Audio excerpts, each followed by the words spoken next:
Everyone, welcome back. New brand video. In this video I'm going to be showing you how to fix Instagram notification not working after update iOS 17 in iPhone and iPad. Let's start video without wasting time. First of all, open your Instagram and from here click on profile icon and click on three lines and click on settings and click on notifications, and from here turn on this toggle.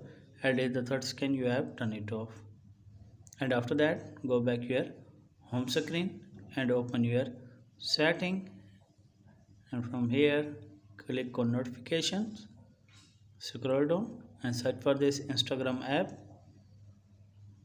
Click on this, and from here what you need to do it, turn on this toggle, allow notification. If the toggle turn off, what you need to do it, turn on this toggle, and after that go back and open your again setting and scroll down and click on journal, scroll down and click on transfer reset iPhone, click on reset and click on reset network setting, enter your passcode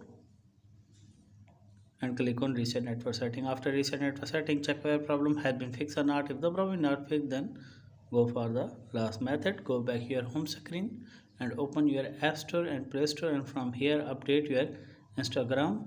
After update your Instagram, go back and open again setting, scroll down and click on again journal, scroll down and click on iPhone storage, and from here search for this Instagram app. Click on Instagram app, and from here what you need to do it, offload your app, and after a few minutes you have again sign in, and after that check whether problem had been fixed or not. If the problem is not fixed, then go for the last method. Go back your home screen and long press on Instagram. What you need to do it, remove this app, and after a few minutes you have again install, and after that I hope your problem will be fixed. If this is helpful, then like and subscribe my channel. If you have any problem, share with me in the comments box. I will help you more. Thanks for watching.